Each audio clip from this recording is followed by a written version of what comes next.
It turns out that when you study, even superficially, the history of various ancient cultures, you can find throughout history evidence of aerial objects that were unidentified, dating all the way back to the beginning of written history. The ancient Mesopotamians, the ancient Egyptians, the ancient Indians, the Hindu religion, ancient Japan, the Americas, and many, many other cultures spoke about flying chariots, celestial cars, winged discs, luminous cloud ships, and glowing apparitions throughout history that terrified mankind. They indeed have affected all the continents over the history of recorded history. When we look at the ancient folklore, as many have done, Jacques Vallée, in his book Passport to Magonia — Jacques Vallée, by the way, is the astronomer and a mathematician from France. He was portrayed in the movie Close Encounters of the Third Kind. A very scientific guy. He wrote a book called Passport to Magonia, first in 1969 and then revised it in 1993. And he examined all of the folklore worldwide and stated that the folklore of every culture, it turned out, had a rich reservoir of stories of humanoid beings that flew in the sky, used devices that seemed in advance of the technology of the time. Another gentleman by the name of I.D.E. Thomas, who's a Christian pastor, he wrote a book called The Omega Conspiracy in 1986. And in his book, he also documented extensively the existence of unidentified flying objects that have affected mankind through history. And he said this, speaking about a document that was part of the Dead Sea Scrolls, the Genesis Apocryphon it was called. He said the copy of the Genesis Apocryphon discovered at Qumran, which is the Qumran area in the Dead Sea, the Apocryphon discovered at Qumran dates back to the 2nd century BC. He says, when scholars finally made public its contents, the document confirmed that celestial beings from the skies had landed on planet Earth. More than that, it told how these beings had mated with the earth women and had begat giants. Two other Christians, John Weldon and Zola Levitt, wrote a book in 1975 called UFOs, What on Earth is Happening? And on page 21 they said this, UFOs seem to have been around for a long time. We can find odd references to circles of fire in the sky in many historical documents and even in cave paintings. While we seem to be experiencing a great upsurge in reported sightings in our own day, every age seems to have had similar stories. From the mythology of ancient Assyria, we see a lot of inscriptions and reliefs on stone that depicted what they believed were flying gods in ancient time. From the mythology of ancient Assyria, approximately in the 8th century BC, we find the story of Ashur, the winged god of war. This ancient deity is typically represented as a humanoid form with a bow in hand and adjacent to a winged disc. According to many scholars, Ashur was an adaptation of this ancient flying deity called Ahura Mazda, who was embraced by the prophet Zoroaster in the 6th century BC. In this stone relief, we can see a supposed flying god with what is supposed to be a disc with wings. It's interesting, when you look at the ancient cultures, you find a lot of these types of inscriptions of humanoid-type deities that were depicted as being flying deities, with often with discs or with other types of craft. Sometimes some of the ancient Hindu stuff shows what look like small, almost flying vehicles, flying cars. When we look at the myths and the legends of ancient Egypt, we also find an abundance of stories about flying deities who flew with winged discs, flying chariots, and the like. Many, including several Christian scholars, have interpreted these sightings as being probably ancient UFOs. According to Egyptian mythology, the sun god, known as Ra, is lord of the universe and flew in what they thought was a celestial boat. Ra, the sun god, is usually depicted with a human body with the head of a hawk. Horus was the descendant of Ra and the son of Isis, the nature goddess, and Horus was the god of the sky, of light and of goodness, according to Egyptian mythology. Horus was usually depicted as a falcon or as a falcon-headed man. And according to Egyptian mythology, Horus was one of the gods who flew on the winged disk of Ra, which shined with many colors. In the hieroglyphs in the temple at Edfu, we read an inscription about Horus. It says, "So Horus, the winged measurer, flew up towards the horizon in the winged disk of Ra. Then Horus, the winged measurer, reappeared in the winged disk, which shined with many colors. And he came back to the boat of Ra, the falcon of the horizon." And Thoth said, "O Lord of the gods, the winged measurer has returned in the great winged disk, shining with many colors." So it's a pretty fascinating description. Flying discs in ancient Egypt. We have supposedly flying discs today. Now, we don't interpret them as gods. We make t-shirts and pins and posters and write books about these alien entities. But the ancients believed, if indeed this is what was visiting in ancient times, believed that they were gods and worshiped them. We could go to the ancient Hindu mythology. In an ancient Hindu text called the Rig Veda, which was approximately 1300 to 1000 BC, we read of flying lightning cars, which were flown by flying gods of ancient times. It says, "The valiant god his car ascends, swept by his fervid bounding speeds. Athwart the sky the hero speeds. On flashing lightning cars they ride, and gleam in warlike pomp and pride. The lions roar their voice of doom, with iron force their teeth consume. The hills, the earth itself they shake, all creatures at their coming quake." And also in the epic of ancient India, the Mahabharata, it says that the gods in cloud-borne chariots came into view the scene so far. Bright celestial cars in concourse sailed upon the cloudless sky. Or we could go to the legends of the ancient Incas, the Aztecs, and the Mayas, as well as the North American Indians. There are legends of ancient star beings who visited planet Earth in ancient times from the star system Pleiades. In an article entitled E.T.s from the Pleiades by Robert Stanley in Unicus Magazine, Volume 4, 1995, page 26 and 27, he states this: "Religious legends of the pre-Inca people state that the universe was inhabited by gods and celestial beings who arrived on Earth from the Pleiades. In Bolivia, near Lake Titicaca, are the ruins of the megalithic city of Tiwanaku. Many of the city walls were constructed from blocks that weigh 60 tons, which were further reinforced by metal clamps. Legends relate how it was built in one night by mysterious bearded white men who were giants from Taurus, the constellation of the Pleiades. They are also believed to have descended from the clouds and to have had sexual intercourse with Incan women." Now, Chuck spoke about Genesis chapter 6, about how the sons of God saw the daughters of men and came down. And these were fallen angels, and they interacted with and apparently even interbred with mankind and produced supernatural offspring. And what we see when we look at the legends of planet Earth is the same story. That beings from the heavens in our ancient past visited planet Earth, interacted with, according to some legends, helped build the pyramids, and interbred with mankind and produced supernatural offspring. The ancients, of course, worshipped them as gods. In the city of Teotihuacan, a Mexican archaeological site about 25 miles northeast of Mexico City, are the remains of the earliest city in the Western Hemisphere. Among its monuments are the Pyramid of the Sun, the Pyramid of the Moon, and the Avenue of the Dead.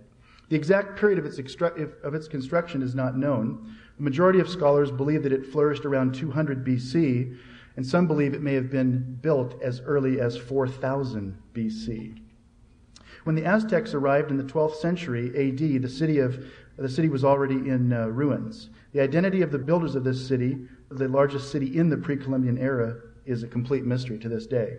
However, there's a fascinating legend passed down from BC times, from before the time of Christ, which asserts that the city and its massive pyramids were built by giants. And indeed, the notion that the great monuments on planet Earth was built by giants is found throughout the mythology. Now we know, of course, in the Bible, it says there were giants in the land in those days, and also after that, as Chuck spoke about. So that's some of the ancient stories about beings from the heavens visiting planet Earth and interacting with, interbreeding with, and assisting mankind in the past. Eric von Däniken, in his book Gods from Outer Space in 1972, summarized the history of planet Earth in this time. He said this: "Ancient Sumerian records tell of gods descending from the stars and fertilizing their ancestors.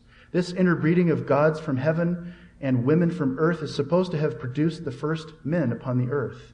The native inhabitants of Malakula in the New Hebrides believed that the first race of men were direct descendants of the sons of heaven." From India comes the Mahabharata and other ancient Sanskrit texts which tell of gods begetting children with women of earth and how these children inherited the supernatural skills and learning of their fathers. A similar mythology is found in the Epic of Gilgamesh, where we read of watchers from outer space coming to planet Earth and producing giants. An early Persian myth tells that before the coming of Zoroaster, demons had corrupted the earth and allied themselves with women. So the story that we see in the Bible of these sons of God visiting planet Earth and interacting with and interbreeding with mankind is something which is also echoed in the legends of mankind's history. In a recent book called Alien Agenda, written in 1997 by Jim Marrs, on page 55, Jim Marrs spoke about this common thread as well. He says, "As the similarities of widely spread cultures continue to be appreciated, a pattern of common worldwide connections is emerging. Egyptian legends tell of the Tep Zepi, or the first time, an age when sky gods came down to earth, raised the land up from under the mud and water, flew through the air in flying boats. It is intriguing to note that these ancient gods displayed very human attributes. They required food and clothing. They liked to imbibe wine and were not above consorting with comely young ladies." Alien Agenda, page 55. So, the ancient evidence shows many ancient cultures recorded visitations of beings from the heavens. Often these beings are described as flying on a variety of craft. They interacted with, helped, and even interbred with mankind, and they produced offspring that were supernatural, often described as giants. Okay, let's come to the modern era. Of course, we're here in Roswell, New Mexico in 1997 to talk about UFOs on the 50th anniversary of what was believed to be a UFO crash here in Roswell. Well, it turns out that the modern era of UFOs actually began a couple of weeks earlier. On June 24th, 1947, Kenneth Arnold sighted 9 flying saucers near Yakima, Washington. It was widely reported in the press. Arnold was ridiculed extensively by people in the media, and ultimately he said after the experience that he would not report a flying 10-story building if he saw it, because he was ridiculed by so many people. And of course, in July 1947, something crashed in Roswell, New Mexico. And I have no idea what it was. Does anybody out here? But the key thing about Roswell was that it began really the era of the government cover-up. If it was just a balloon, why were there bodies? And why was there a huge government cover-up that persists to this day? It's interesting that the recent story that the government has come out with, the notion that they were dummies thrown from a balloon, which didn't start till 1953, but the cover story was created to explain away the existence of bodies and of some type of a craft. So whatever crashed in Roswell in 1947, the important point was that it began an era of intense government cover-up of the whole UFO phenomenon. But the really big event around that time occurred in Washington, D.C. in July 1953. On July 19th, 1953, in Washington, D.C., at 11:40 p.m., 7 UFOs were picked up on the long-range radar at the air route traffic control used for air traffic around Washington, D.C. The objects were also picked up by radar at the Washington National Airport.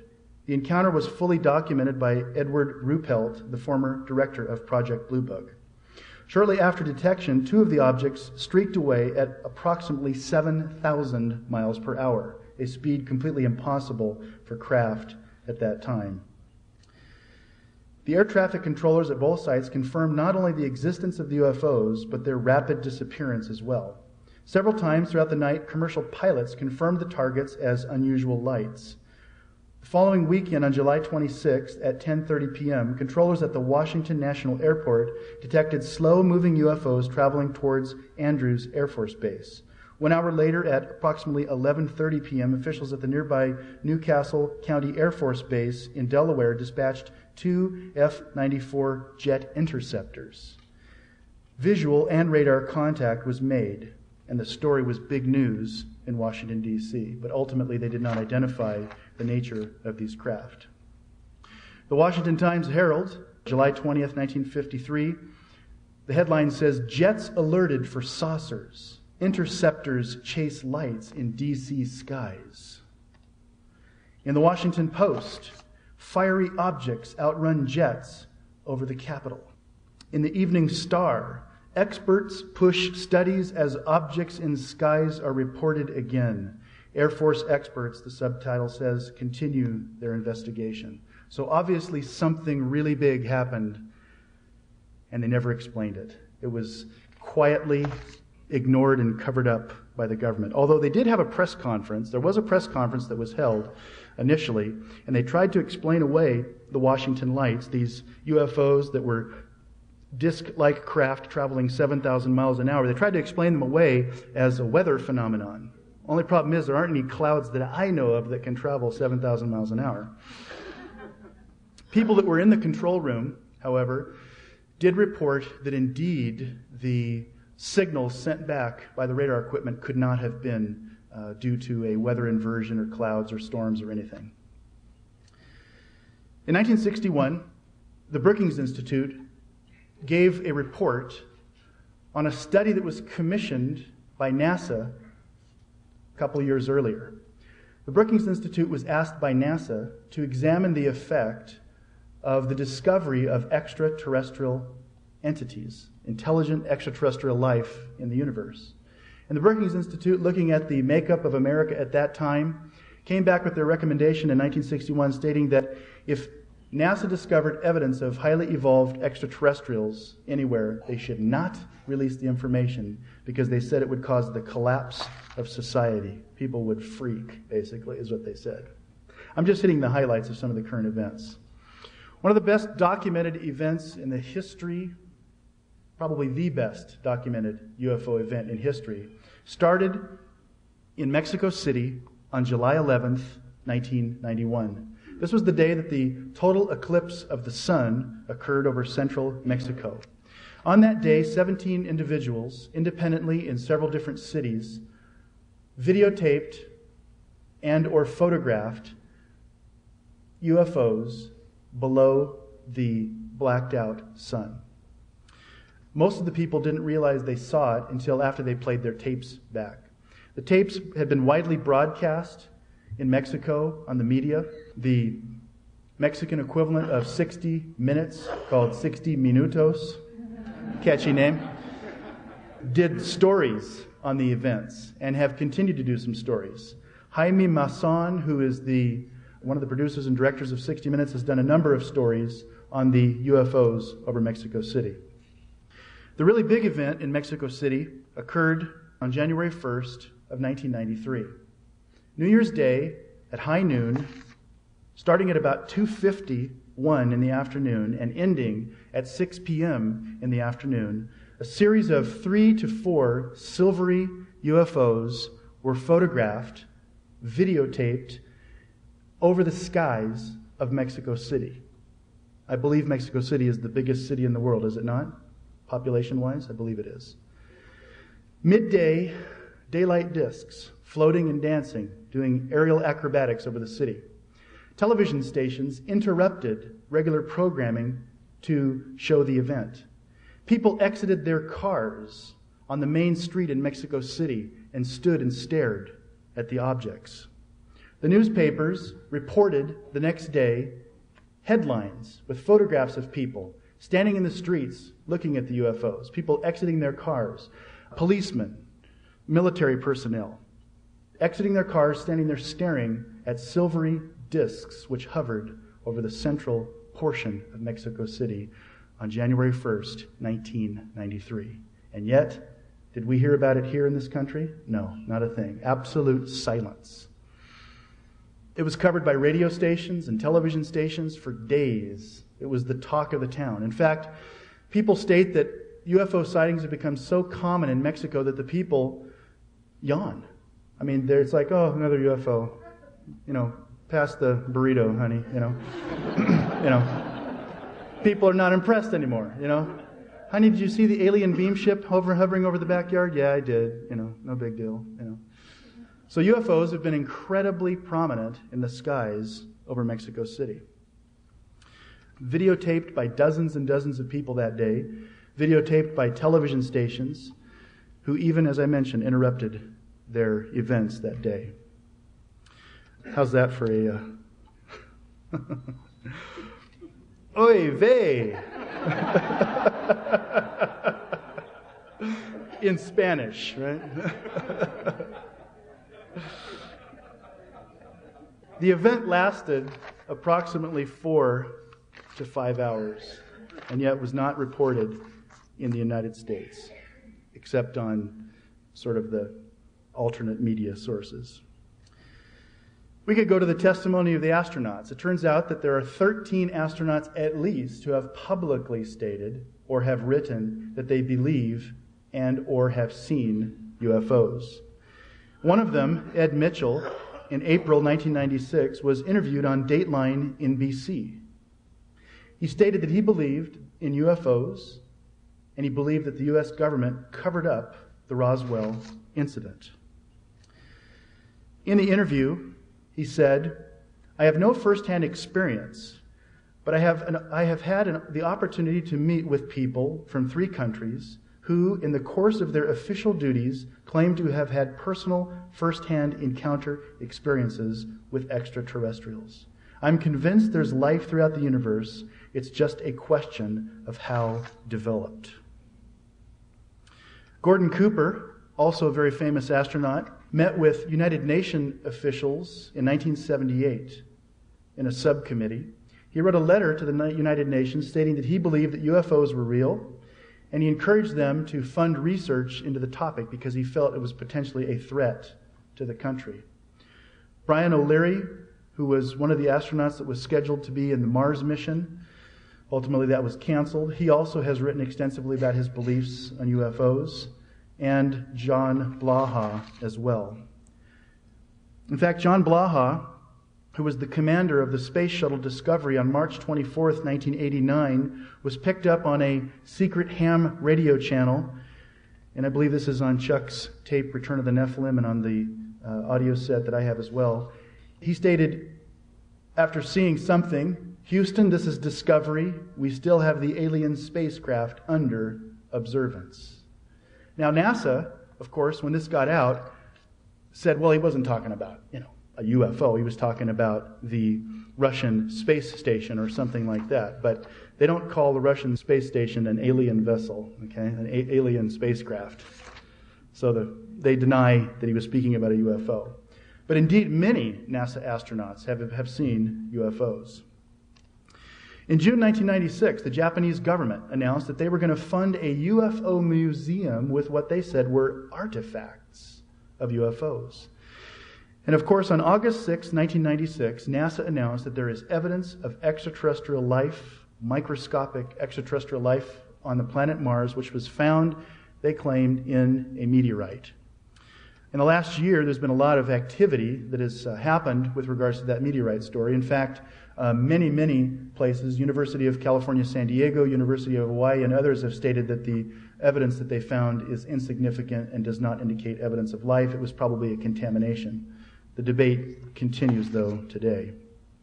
Of course, it was big news in the papers. Many people stated that it was the greatest discovery of the 20th century, or maybe in history. Others stated that the discovery of extraterrestrial life on planet Earth was a tremendous threat to our Christian worldview. And I heard people stating things like, if life is discovered elsewhere, it's going to pose a tremendous challenge to the Christian faith. Now let's talk about some of the recent prominent sightings. One of the recent sightings started in Israel was in 1996 in September. At 2 a.m. on Tuesday, September 17th, 1996, traffic on the high road at Ramat Aviv, section of Tel Aviv, became at a standstill when motorists exited their vehicles to watch a UFO hovering near Tel Aviv. Photographs were taken, people were interviewed, and more events occurred in the subsequent weeks regarding the UFO sightings. Still today, if you monitor this news, you still get occasional sightings. One of the sightings, which was in the southern part of Israel near the Egyptian border, 5,000 people supposedly witnessed a late evening UFO sighting over Israel. Israeli journalist Iris Almagor, writing in the European periodical UFO Reality in March 1997, wrote an article of this, stated that a wave of unprecedented appearances of UFOs in the skies of Israel has stirred up UFO enthusiasts and several thousands of other people who have been witnesses to unforgettable sights. The mounting reports in recent weeks leave no room for doubt in the minds of many that UFOs have invaded planet Earth. And they call the media in Israel calls the Israel events the big invasion. Then on November 23rd, 1996, CNN and Reuters and many other news services reported a huge cigar-shaped UFO that was televised in Korea for 10 minutes. The event was covered extensively in the international and even in the American press, which was quite a surprise to most people. In December 1996, scientists from Creighton University reported an object that they filmed that they claimed was traveling 1/100th the speed of light at an altitude of 80 kilometers. 1/100th the speed of light. That's 1,860 miles per second. It was filmed by these people at the University of Creighton, and it was the object on film was found to make a 90-degree turn, leading them to state that the object must be massless, because nothing that was a physical object could do such a maneuver. It was reported in the news, again on CNN and many of the American press. This is a web page from December 17th, 1996. You can see your friend there, St. Nick. You know, say this is the CNN web page. And of course, recently, in 1997, March 13th, we had the Phoenix sighting. According to witnesses in Phoenix, a triangular craft, described as a delta craft, with 7 lights on the leading edge, was spotted in central Arizona and traveled slowly through the state. Some described it as about a mile wide, between 3 football fields and up to a mile wide. Some said that it looked like a solid object, and others stated that they thought that they could see partially through the object. It was reported fairly extensively in the Phoenix media, but it wasn't until June 18th and 19th, 1997, that the event got widespread coverage in the national press.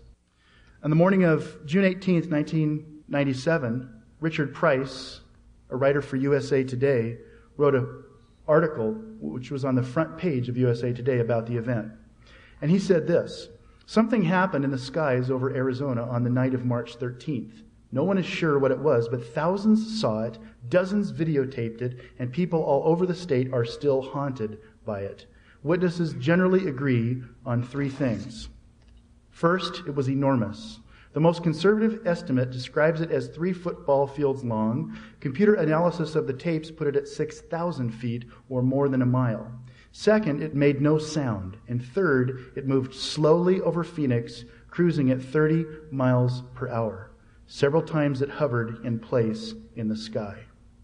According to local witnesses, and according to the article itself, 3 F-16s were scrambled from the nearby Luke Air Force Base to go after the UFO. But when the F-16s approached, it immediately vanished, making a maneuver that no physical craft could do, according to the eyewitnesses. On June 19th, 1997, witnesses were interviewed on CBS Morning News. And one of the gentlemen described this craft. They asked him what he thought about UFOs. He said, "I was skeptical before I saw this." Afterwards, he said that he believed that it was an alien visitation craft that was interdimensional. He said, based on the behavior of this Phoenix sighting, he thought that it was some sort of a craft from beyond our space-time domain, an interdimensional, or in effect, a supernatural entity. So we've seen the history of UFOs, we've seen some of the recent and some of the ancient descriptions of UFOs. Now let's talk about the physical evidence. The physical evidence for UFOs has been studied extensively by many scientists. I.D.E. Thomas, again a Christian, writing in his book, The Omega Conspiracy, on page 201, summarized this. He said of UFOs, "These space vehicles have been tracked on radar, fired on by jet fighter planes, photographed 100 times, and have left indisputable evidence of their landing on the ground. In all, 15 million Americans, including a former president of the United States, claim to have seen them. The evidence is such that Marcia Seligson could write in the New West magazine that there is an accumulation of material weighty enough to bury the toughest skeptic." This is from 1996. Dr. J. Allen Hynek was the chairman of the Department of Astronomy at Northwestern University. Dr. Hynek was a skeptic, a non-believer in UFOs back in about 1953 when he was commissioned by Project Blue Book to be their chief scientific officer. And he said in his book, The UFO Experience, A Scientific Inquiry in 1972, "When I first got involved in this field, I was particularly skeptical of people who said they had seen UFOs on several occasions, and totally incredulous about those who claimed to have been taken aboard one. But I've had to change my mind." In the Newsweek magazine on November 21st, 1997, he stated, "It is no longer possible to sweep away the whole subject. It reminds me of the days of Galileo when he was trying to get people to look at the sunspots. They would say that the sun is a symbol of God. God is perfect. Therefore, spots cannot exist. Therefore, there is no point in looking." And this is the way many people are. In fact, I find that a lot of Christians don't want to deal with this subject because it is a disturbing subject. They would just prefer to use the ostrich technique, dig a hole, stick the head in, pull the dirt in on you, and hope that they go away and that they don't bother us.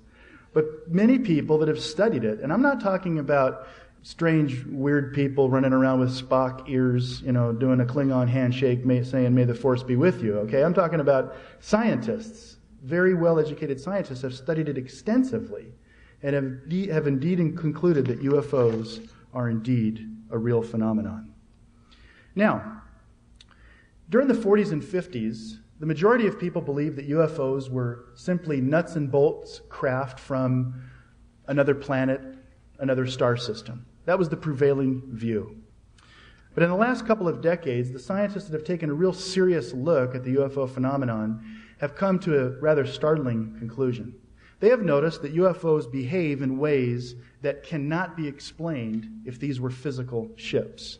For example, many UFOs have been noted to materialize and dematerialize before people's eyes. They're there, and then they're gone. It's not a matter of flying away. It's a matter of dematerializing or materializing directly in front of people. They've also been noted to morph or to change shape directly in front of witnesses. Many UFOs have been clocked at over 20,000 miles per hour. Now, the space shuttle, when it lands, it comes in at about 17,000 miles an hour, and it starts to burn up. That's why they have to put tiles on the bottom, because the friction is so intense that it causes physical objects to burn up. And yet UFOs are able to travel at incredible speeds, according to being clocked on radar and other methods, and yet they do not burn up, indicating to many that they are not physical objects. Many have also been seen to perform right-angle turns at speeds of up to 15,000 miles an hour. Now let's say you and I this afternoon get in your car, and we get it up to 15,000 miles an hour, okay? And then you decide to make a 90-degree right-angle turn, okay? You and I are going to become subatomic particles, okay? You will not be able to recognize. There will not even, dental charts won't even help. And yet UFOs have been seen to travel at those types of speeds and make right-angle turns. They also do not cause sonic booms, which is also something that you would not expect for a physical object. And they also make incredibly quick starts and stops, also impossible for physical objects.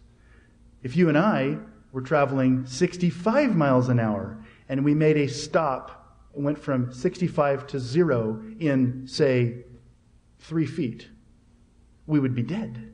We'd be recognizable. Dental charts might be helpful, but we would be dead. And yet UFOs make extremely fast starts and stops impossible for physical objects. Also, UFOs have been seen to break up into multiple UFOs, or multiple UFOs have been seen which can merge into a single object. Now, this behavior has disturbed a number of scientists, and they've commented on it extensively in the last 20 years. Physicist James Campbell, writing in SCP Journal 1977, page 14, stated that evidence left at landing sites leaves little room that UFOs are heavy, ponderous objects when addressed. Yet, in flight, their startling departures, sudden stops, and right-angle turns at high speed require them to be virtually massless, because a physical object could not do these things. John Keel, another gentleman that's been researching UFOs for about 4 decades, wrote a book called Operation Trojan Horse in 1973. And on page 182, he said this: "The statistical data which I have extricated indicate that flying saucers are not stable machines requiring fuel, maintenance, or logistical support. They are, in all probability, transmogrifications of energy, and do not exist in the same way that this book exists. They are not permanent constructions of matter." Transmogrification is something which is able to change its shape. Transmogrify. That's John Keel. Jacques Vallée, in 1988, wrote a book called Dimensions. And on page 231 and 232, he stated this. He had just listed in his book a number of sightings that betrayed behavior of unusual behavior, the unusual physics of UFOs. And he said this: "Consider what these sightings have in common. In each case, the so-called spacecraft did not disappear by moving away, even at high speed. It simply vanished on the spot. Or it slowly faded away like a Cheshire cat, sometimes leaving behind a whitish cloud. Sometimes also producing a sound of an explosion. In other cases, UFOs have been reported to enter the ground.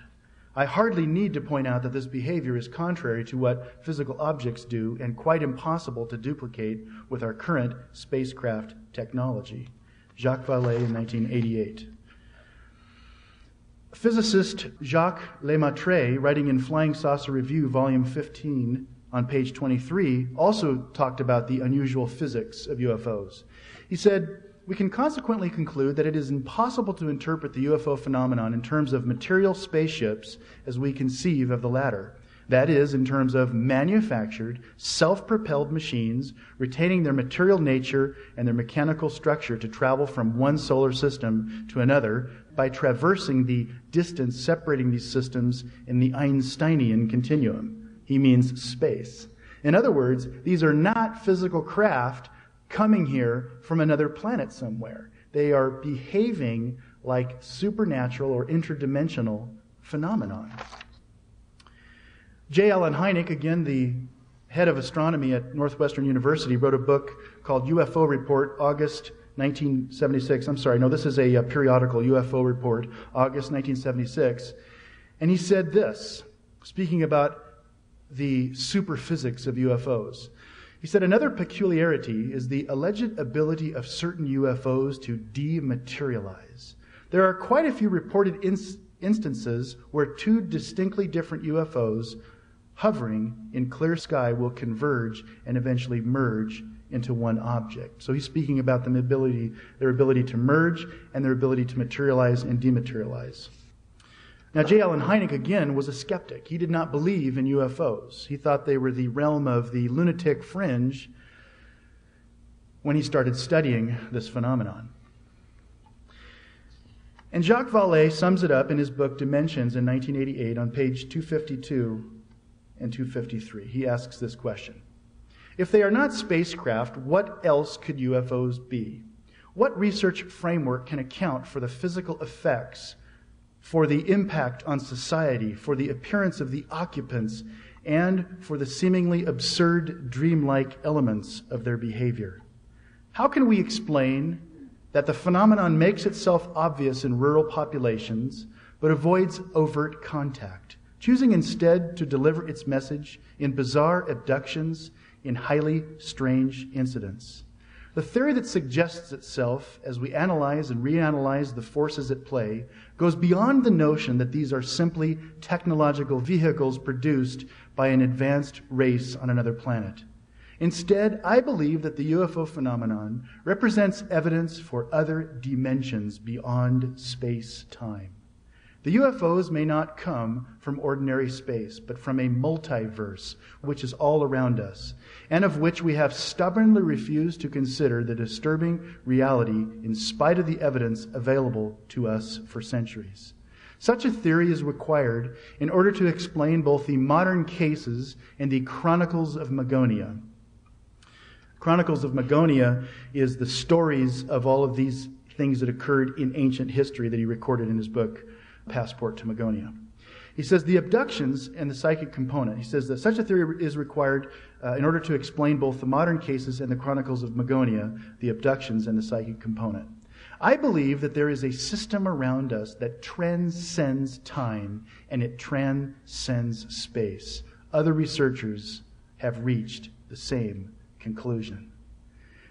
Now, Vallée has not been well received by a lot of scientists, because Vallée and the men like him who've come to this conclusion are opening up the very disturbing possibility that UFOs and their occupants are not from another planet, but they are from another dimension. And that option opens up the possibility that we may be dealing with a spiritual, possibly demonic realm, as opposed to simple aliens from another planet. Gordon Creighton, the director of the Flying Saucer Review publication, a British publication, wrote a position statement in 1996. He said this: "There seems to be no evidence yet that any of these craft or beings originate from outer space. The whole phenomenon involves a mass of features that conflict with modern science, and many researchers now believe that more than one type of being may be involved, some of them originating from outer space and some of them from an interdimensional nature, and consequently possibly from some unknown aspect of our own world. In other words, they may be among us, but we may not be able to perceive them because they're in another dimension," which is exactly what you find with the nature of angels and demons, etc. And Jacques Vallée finally asks the question. In his book, Messengers of Deception, page 8, "Why is it, I wondered, that the occupants of UFOs behaved so much like the denizens of fairy tales and the elves of ancient folklore?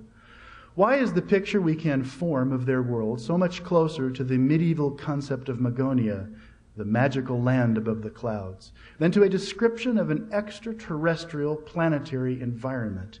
And why are UFOs becoming a new religious form?" UFOs are a huge religious form today, folks. We have many people today here in Roswell, New Mexico, that are hoping that E.T. will make contact and are ready to worship E.T. We saw in the movie Independence Day the people standing on top of the building in L.A., "Take me, beam me up, Scotty, huh?"